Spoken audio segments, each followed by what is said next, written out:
Mr. Cain, you have 30-second opening. Thank you very much to Christine, Alicia, the Republican and Democrat city committees. Nice to have this show bipartisanship in Quincy today. I hope it carries forward in all of our dealings and political affairs.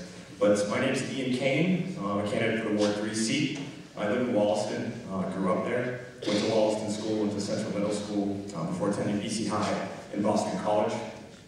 I spent some time in private equity, focused on commercial real estate and then energy business, developing power plants in the Middle East, North Africa, and Asia, before going back to school and getting an MBA at Duke University. Thanks. Mr. Roos. Hello, I'm Karl Roos, and this is going to be a bit of a challenge. I don't know if I can adequately tell you about all my experience, my 4 years as teaching, my 22 years in the business world, about my education, about the MBA I received, about the master's education that I'm currently working on. I certainly can't tell you about all the involvement I've had in the neighborhood and in the community, running things, helping out people, and being actively involved in a 30-second time frame. So what I'd ask you to do is please look at my website, ward3.org. That way you can get the complete details on what I need to tell you. Thank you. Thank you. The first question will go to Ian Cain. This is a 2-minute answer. Ward 3 faces increasing blight. Rubbish is being improperly disposed and exasperating the rat problem. Shopping carts are left on streets and sidewalks. Houses are being turned into boarding houses and lawns are being paved. What will you do to force landlords and tenants to be better neighbors? Thank you. This is a very important issue. I've heard a lot about it when I've been walking the streets over the past 7 months. And I think from the first level, it takes communication, understanding what resources are available in the city and being able to appropriately liaise those services that are provided, whether it's the health inspector's office or if it's just working with obviously the counselors to speak with the people who provide the services and taking out the trash, obviously. This is something that hasn't been, I think, duly enforced. So people that have issues with trash that are on the streets and with neighbors who are doing things to their properties that aren't necessarily up code, violating certain permitting, that takes enforcement. So that's absolutely being responsive and communicative with the departments in the city, making sure that we can have fines that are associated with certain violations that do violate code issues, with certain issues in residence, and making sure that this is obviously paid close attention to. Thank you. Mr. Roos? Yes, I think probably one of the biggest things we can do is empower inspection services to make sure they have the necessary tools to both prevent and enforce infringements. I think especially in certain circumstances, I want to make sure all the residents in the city know what their rights are concerning their living condition. First and foremost, I don't want to see anybody living in a dangerous situation at their own house or at their own residence. So I definitely would like to empower and encourage inspection services to act as more of a deterrent. We can increase certain fines to be a stronger deterrent. For example, the current fine for a rooming house is $300. I think we can give that a bigger stick and improve it that way. The other aspect we can do is always work and communicate with the neighbors and with the neighborhood groups. Let people know what are the ordinances and what's expected and what's being a good neighbor. So let's stay on top of the small problems before they grow. That would be the approach I would take. Thank you. The next question is, you will have 1 minute to respond, and this will be to Karl Roos. What do you believe is the most important quality of life issue in your ward? You have 1 minute. The most important quality of life issue in the ward is probably any type of ongoing development within the ward. We always want to make sure that it fits into the characteristics and the integrity of the ward. Any type of additional development that's going to fit in there. We look at the issues for parking, traffic, congestion. People like their neighborhood. This is where they bought, this is where they invested, this is where they live. We want to do everything we can to protect the integrity of the neighborhood as it changes and as it grows. I think the other big quality of life thing is probably the opiate epidemic. I think we can do more there. Something I'd like to see is a city-staffed position that would work across departments, work with the schools, work with the police, work with the health services, work with the veterans to try to coordinate efforts across the city to help fight and prevent this. The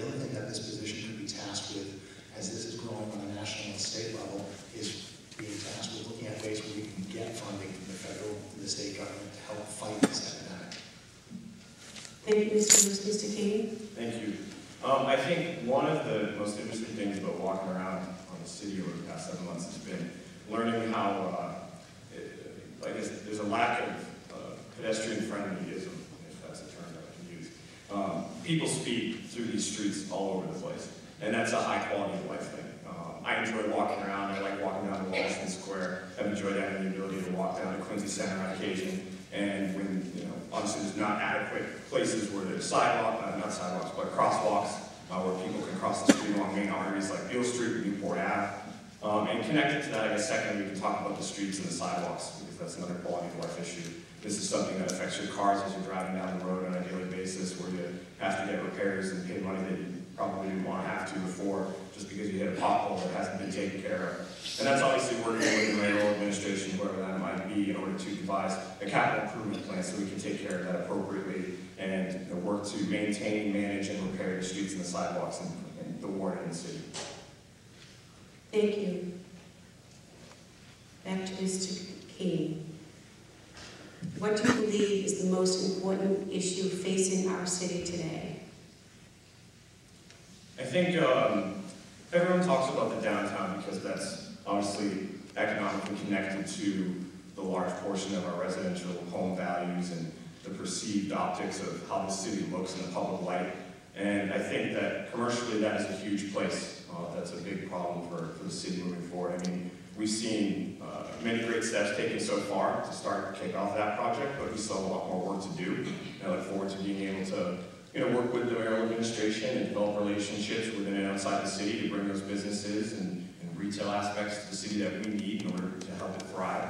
Karl touched upon the opioid epidemic, and I think that is also a big issue in the city, and it's something that's already being paid very close attention to, from local to state to national level. And that's something that we're looked at here in Quincy as a model for the United States to follow.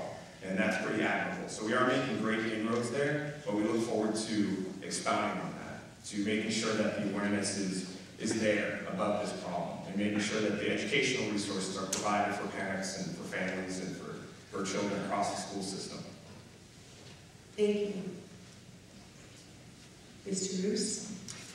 Once again, it's probably a common theme we're hearing tonight, but definitely development in downtown, because that's the key to this. We have such a diamond in the rough. We have such potential in Quincy. It's a great city. I've lived here for 25 years, and I love it. And I just love to see something happen with downtown. I'd love to see the high-density units there, and then with the attraction of restaurants or entertainment, it could be a thriving, vibrant downtown. And once we have that, especially the high-density units, we're going to attract those 25 to 40-year-olds who want to live there, stay there, spend their money there. It would be fantastic.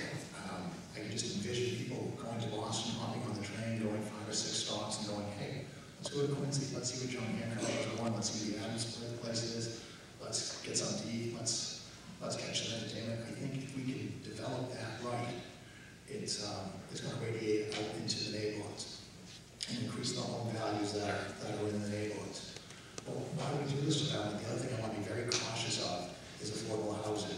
We have an obligation to keep Quincy affordable for the families, especially the working families who are here. So with any type of development, they want to make sure they're doing their part to contribute to the affordable housing stock, whether it's setting aside units or contributing to that fund. I think that is important as well. The other thing that I think is important is taxes. I want to make sure taxes are viewed as an investment in the city. Our police, our fire, they need to be well-staffed, well-trained, and well-equipped. For our teachers, we need to make sure we can attract and retain dedicated educators. We want to make sure that the city services are there, that our senior citizens are taken care of, that our veterans are taken care of. I want to make sure that our taxes are spent wisely and invested wisely. If they are, we then have value in the city, and we have value in all our homes. So I think those are the pressing issues facing us. Thank you, Mr. Roos. At this time, Mr. Roos, you have 1 minute closing. I think it's fair to ask a candidate, if a candidate says he wants to help people, you need to ask him, okay, what have you done? As a teacher, that's what I do. That's why I became a teacher 4 years ago. I want to help people. I get to do that every day. I help students, I help families, I solve problems. Also, I think it's important if you have a candidate that says, we want to build community, build a neighborhood. It's important that you ask them, what have they done? For years, I've tried to do that. 14 years I've been running Wallace and T-Ball, brought together over 2,000 families of all types, welcome them all. I've been active coaching, volunteering in the church, in the Scouts. I've done my part in the PTO to try to build a sense of community. The other thing that I think is important, if you ask them who says they're committed to and they love the city, ask them how they've shown us. I've lived here for 25 years, owned a house here for 22 years. I'm raising my family here. My children are in the school. I am deeply invested and committed to this community. I have deep roots. So that I think you need somebody who has a proven experience. No, with a proven experience, a record of helping people, and somebody who's shown their commitment to this community. So I ask you to vote on November 3rd. Thank you. Thank you. Mr. Cain? Sure. Thank you again to the City Democratic and Republican committees for organizing this event, to QATV for televising, and to all of you for joining us here this evening. I also want to thank Karl Roos. Quincy's a community because of people like Karl, and that's exactly why I'm up here today. I'm inspired to take a greater role in the city in a way that's most suitable to my experience and capabilities. As this is the last candidate tonight, on behalf of the campaign season, I want to let everyone know how much I've enjoyed this experience. 7 months ago, I never realized how rewarding it would actually be. I met thousands of people and have had countless conversations across topics that are personal and touching, and others that are actually relevant to the city. Regardless of the outcome of this election, I've won. I walk forward with new friendships and a deeper love for a place that I already loved. I'm not trying to just fit into any political role. This is my first time running for office. There's clearly excitement in the air for a fresh face, a fresh perspective, and it's time for the next generation to assume some responsibility, and I'm ready to help move us forward. Overall, my commitment is to you and to the residents of Ward 3, making our neighborhoods and our city the best that they can be. My name is Cain. I'm a candidate for Ward 3, and ask for your vote on Tuesday, November 3rd. A round of applause for our Ward 3.